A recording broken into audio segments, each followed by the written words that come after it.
Selamat malam. Kali ini saya mau buat video tentang kesehatan. Kali ini khususnya kesehatan manusia ya, bukan lagi kesehatan mobil ya. Saya mau kali ini mau berbagi tentang kesehatan darah tinggi yang disebut dengan hipertensi. Ya, untuk kita bahas secara awam aja, masyarakat masih banyak bingung dan masih banyak salah paham terhadap darah tinggi. Ya, karena ada beberapa di masyarakat perdesaan atau perkampungan atau pedalaman menganggap kalau misalnya darahnya tinggi, ya, yang disebut darah tinggi, ya, tensinya tinggi, ya, darahnya itu darah dalam tubuhnya masuk banyak gitu, tinggi, banyak banget.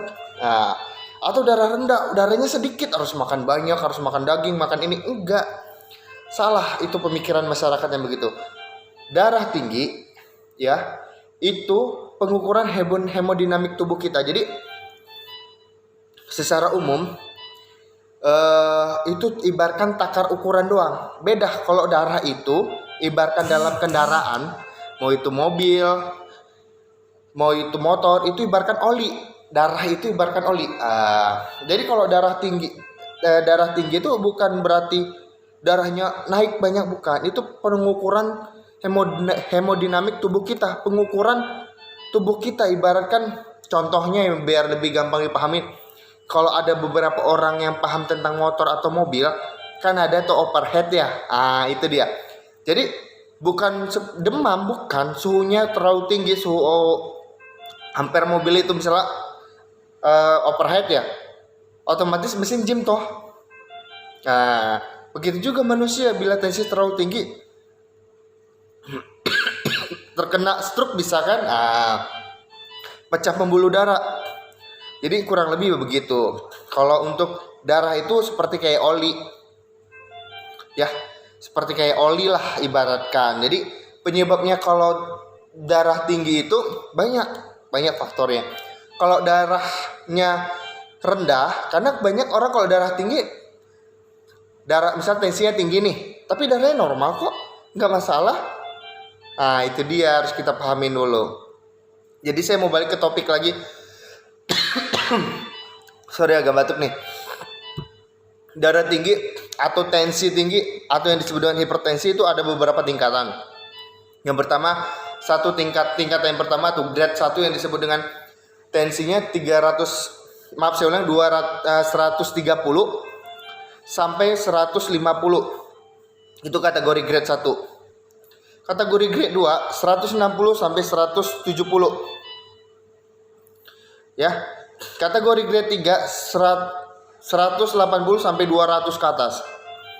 Ya. Itu jadi ada tingkatannya. Makanya teman-teman sekalian juga, khususnya masyarakat, harus paham. Ketika kita tensinya ada di bagian mana, kita tahu di bagian mana darah tinggi kita itu. Itu dia ya. Yang saya mau bahas lagi, penyebabnya darah tinggi itu yang gak lepas dari faktor makanan, faktor pola hidup.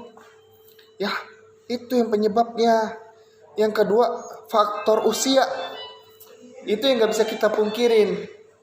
Yang ketiga, khususnya buat ibu yang wanita ya. Ini buat khusus wanita nih ya.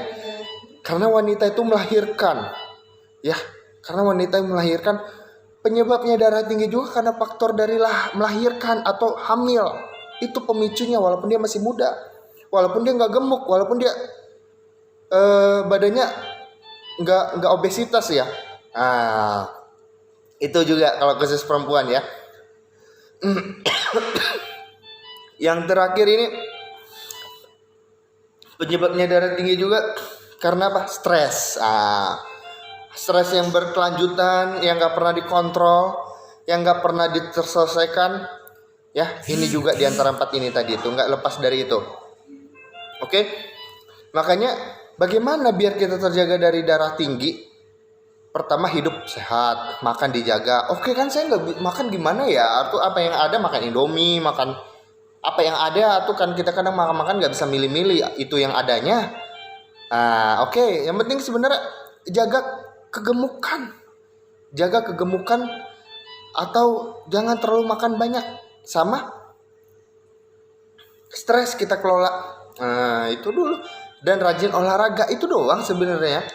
Fatalnya dari darah tinggi apa? Ya itu penyebabnya tadi stroke, pecah pembuluh darah atau penyumbatan. Tapi kalau namanya udah darah tinggi pasti selalu pecah pembuluh darah dan serangan jantung. Itu doang. Makanya banyak kan yang kita lihat masih umur 30, 40 udah pada kena stroke zaman sekarang. Kenapa? Karena dia nggak pernah jaga kesehatannya.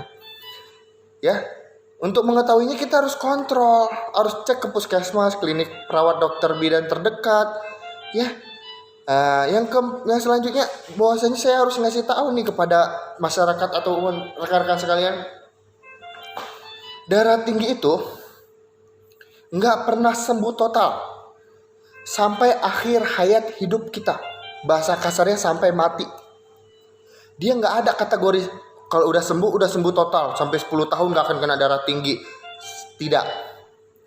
Kalau seseorang manusia yang sudah kena, misalnya contohnya waktu dia masih muda, umur 20 tahun atau umur 30 tahun udah pernah ke darah tinggi, mau itu perempuan, mau itu laki-laki, mau itu pun fasenya di saat sebelum lahiran atau setelah lahiran, berarti dia udah punya darah tinggi. Ya, itu harus rajin-rajin mengontrol tensinya. Bukan hanya orang Indonesia yang seperti itu, khususnya semua manusia yang ada di muka bumi itu, mau orang Arab, mau orang bule, orang Cina, mau orang Papua, sama, tetap juga kena darah tinggi. Kalau udah pun terjadi darah tinggi tidak ada pernah sembuh total. Cuman dia bisa stabil, bisa normalnya apa ya? Dia tadi itu dengan jaga pola makan, jaga pola hidup, kegemukan, mengelola stres, ya, berobat, kontrol, rutin cek kesehatan, terutama tensi, ya. Jangan males.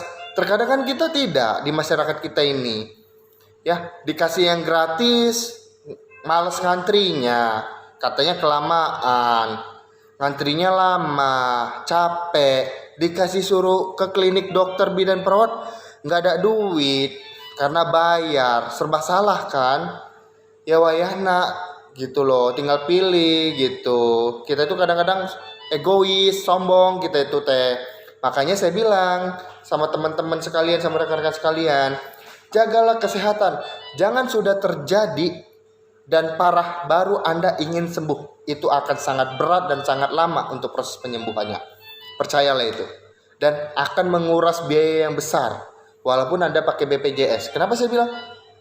Misalnya keluarga yang nunggu, emang keluarga nggak makan, nggak butuh uang ini uang itu. Terus oke lah kalau memang seandainya, kadang kalau nggak ada yang nunggu, misalnya contohnya suami Anda gitu, contoh nggak ada yang nunggu lagi lain, suami Anda nggak bisa kerja, coba itu. Atau istri Anda lah, istri Anda nggak kerja, Anda yang berbaring sakit, Anda pasti otomatis nggak kerja. Apalagi kalau rekan-rekan sekarang kerjanya serabutan, yang kalau kerja baru digaji, nggak kerja nggak digaji. Coba itu renungkan, ya. Itu yang harus kita renungkan. Pokoknya jaga kesehatan, jangan sombong untuk berobat, dan harus hidup sehat. Ingat, serahkan semua masalah itu terhadap Tuhan, ya. Apapun adulah kepada beliau. Jangan adu ke sosmed, jangan adu ke tetangga, jangan adu ke keluarga. Adulah ke Tuhanmu ketika engkau lagi tertimpa musibah. Sekian dari saya. Jangan lupa bagikan video ini bila bermanfaat buat rekan-rekan sekalian. Jangan lupa di subscribe juga video saya agar saya bisa membuat video-video yang lain. Semoga bermanfaat untuk satu sama lain. Sekian dan terima kasih.